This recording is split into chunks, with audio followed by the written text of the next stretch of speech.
Qatar തലസ്ഥാനമായ ദോഹയിൽ ഇന്നലെ ഇസ്രയേൽ നടത്തിയ ആക്രമണത്തിൽ 6 പേർ കൊല്ലപ്പെട്ടുവെന്ന് റിപ്പോർട്ട്. ഹമാസ് നേതാവ് ഖലീൽ അൽ ഹയ്യയുടെ മകനും ആക്രമണത്തിൽ മരിച്ചു. ഹമാസിന്റെ ഉന്നത രാഷ്ട്രീയ നേതാക്കളെ ലക്ഷ്യം വെച്ചായിരുന്നു ആക്രമണം. ഇസ്രയേലിന്റെ വ്യോമാക്രമണം മുൻകൂട്ടി അറിയിച്ചെന്ന അമേരിക്കയുടെ വാദം ഖത്തർ തള്ളി. ആക്രമണത്തിൽ ഇന്ത്യ ആശങ്ക രേഖപ്പെടുത്തി. വിവരങ്ങളുമായി അനൂപ് ദാസ് ചേരുന്നുണ്ട്. Anoop, good morning. അവകാശത്തിന് മേലെയുള്ള കടന്നുകയറ്റമാണെന്ന് ഐക്യരാഷ്ട്രസഭ തന്നെ പറയുന്നുണ്ട്. എന്താണ് ഇതിന്റെ വിശദാംശങ്ങൾ? ഇനി ഒരു മറുപടി കൊടുക്കാനുള്ള സാധ്യതയുണ്ടോ?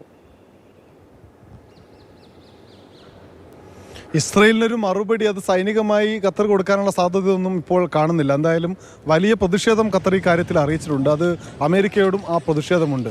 ഈ ആക്രമണത്തിൽ 6 പേരാണ് കൊല്ലപ്പെട്ടത്. 5 പേർ ഹമാസുമായി ബന്ധപ്പെട്ടവരും ഒരാൾ ഖത്തറിലെ സുരക്ഷാ ഉദ്യോഗസ്ഥനും എന്നാണ് ഇപ്പോൾ പുറത്തു വന്നിട്ടുള്ള വിവരം. എന്തായാലും ഖലീൽ ഹയ്യ എന്ന ഹമാസിന്റെ രാഷ്ട്രീയകാര്യ വിഭാഗം നേതാവിനെ ലക്ഷ്യമിട്ടായിരുന്നു ആക്രമണം. പക്ഷേ ഖലീൽ ഹയ്യക്കൊന്നും ഒന്നും പറ്റിയിട്ടില്ല, ഞങ്ങളുടെ നേതാക്കൾക്കൊന്നും പറ്റിയിട്ടില്ല എന്ന് ഹമാസ് പറയുന്നുണ്ട്. ജെറുസലേമിൽ ബസ് സ്റ്റോപ്പിൽ നടത്തിയ ആക്രമണത്തിന് മറുപടിയായിട്ടാണ് ഈ ആക്രമണമെന്ന് ഇസ്രയേൽ പറയുമ്പോൾ ഇത് ഞങ്ങളുടെ പരമാധികാരത്തിന് നേരെയുള്ള ആക്രമണമാണ്, സാധാരണ ജനങ്ങൾക്ക് പ്രയാസമുണ്ടാക്കി തുടങ്ങിയിട്ടുള്ള കാര്യങ്ങൾ ഖത്തർ ചൂണ്ടിക്കാണിക്കുന്നു. എന്തായാലും ഇതിലെ മറ്റൊരു പ്രധാനപ്പെട്ട വിഷയം, അമേരിക്കയെ ഈ വിവരം നേരത്തെ അറിയിച്ചിരുന്നു എന്നും അമേരിക്ക ഖത്തറിനെ ഈ ആക്രമണ വിവരം നേരത്തെ അറിയിച്ചു എന്നും അവകാശവാദങ്ങളുണ്ട്. പക്ഷേ ഖത്തർ അത് നിഷേധിക്കുന്നു. ആക്രമണം തുടങ്ങിയതിന് ശേഷമാണ് അമേരിക്കയിൽ നിന്ന് വിവരം ലഭിച്ചത് എന്ന് അവർ പറയുന്നു. ആ ഘട്ടത്തിലാണിപ്പോൾ US പ്രസിഡന്റ് ഡൊണാൾഡ് ട്രംപിൻ്റെ ഒരു വിശദീകരണം ഇക്കാര്യത്തിൽ വന്നിട്ടുള്ളത്. ഞങ്ങൾ ഈ വിവരം അറിഞ്ഞിരുന്നു, ഞങ്ങൾ ഖത്തറിനെ അറിയിക്കാൻ ഞാൻ നിർദ്ദേശവും നൽകിയിരുന്നു. എന്തായാലും ഖത്തറിൻ്റെ കാര്യത്തിൽ പ്രതിരോധ സഹകരണ കരാർ മെച്ചപ്പെടുത്തുന്നതിന് വേണ്ടി, അന്തിമമാക്കുന്നതിന് വേണ്ടിയുള്ള നിർദ്ദേശം ഞാൻ സെക്രട്ടറിക്ക് നൽകിയിട്ടുണ്ട് എന്നാണ് പ്രസിഡന്റിൻ്റെ മറുപടി. എന്തായാലും ഇനി ആക്രമണം നടക്കാനുള്ള സാധ്യത കുറവാണ് ഖത്തറിൽ.